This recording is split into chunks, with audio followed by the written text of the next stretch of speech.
the heart of a tranquil neighborhood, where houses stood like silent guardians under the moon's gentle glow. There was an air of peace that embraced the residents. But within this serene facade lay a neighborhood harboring secrets unknown.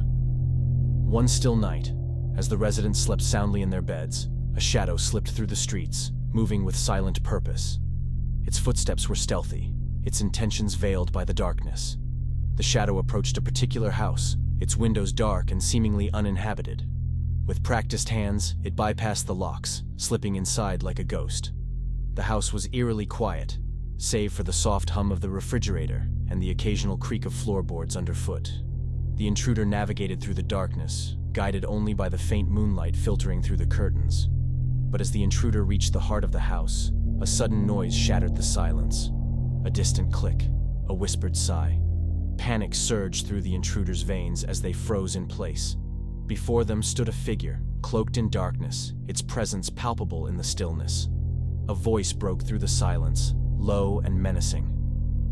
"You shouldn't be here," it whispered, sending shivers down the intruder's spine.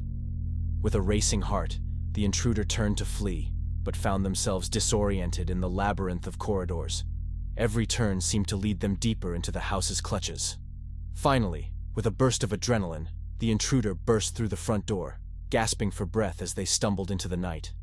Behind them, the house remained silent, its secrets locked away in the darkness. As dawn broke over the horizon, the residents awoke to find everything seemingly undisturbed. Yet those who had felt the chill of the night knew that something sinister lurked in the shadows, waiting to be discovered. Of Crestwood Estates, where picket fences and well-manicured lawns were the norm, there stood a neighborhood that seemed frozen in time.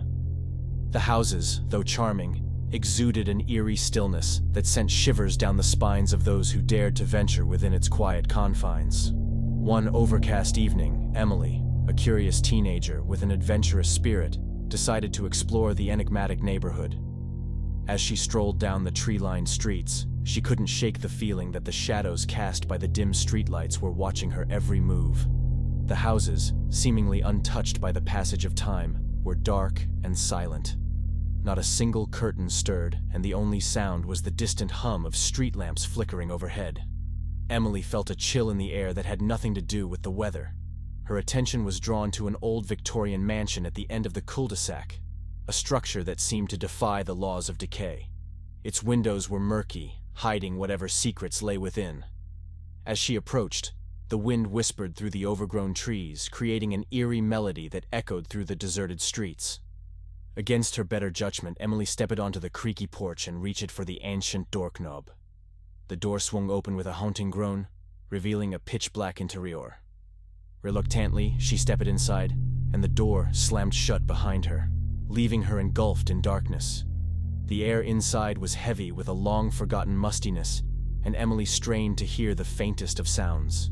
Suddenly, footsteps echoed from the shadows, growing louder with each passing moment. Panic set in as she fumbled for her flashlight, casting an uneasy glow on the dilapidated wallpaper. As the footsteps closed in, Emily caught glimpses of spectral figures, frozen in time like the rest of the neighborhood. Whispers surrounded her, telling tales of lost loves and unfinished business.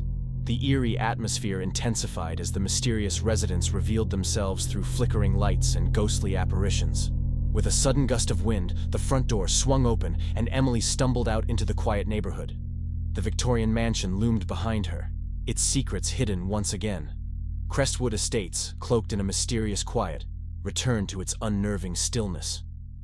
As Emily made her way back down the dimly lit streets, she couldn't shake the feeling that the shadows were still watching, waiting for the next curious soul to uncover the mysteries that lay hidden in the heart of the quiet neighborhood.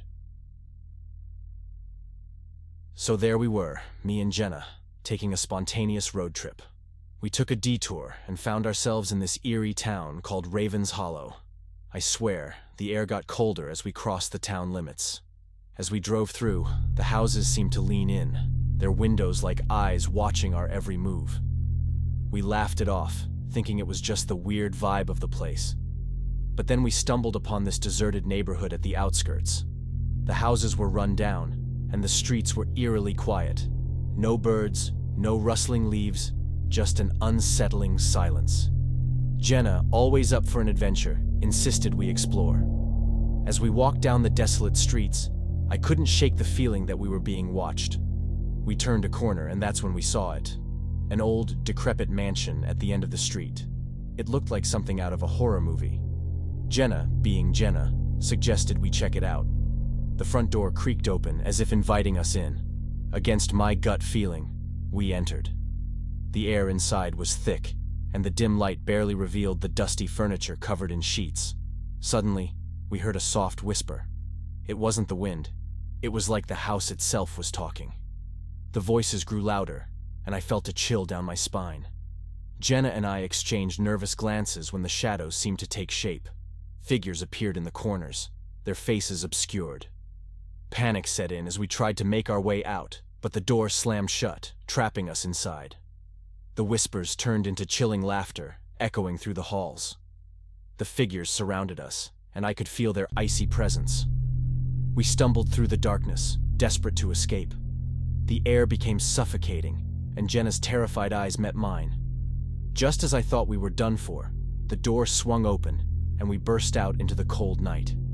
We sprinted through the deserted streets, leaving Raven's Hollow behind. But here's the kicker. As we sped away, I glanced in the rear-view mirror.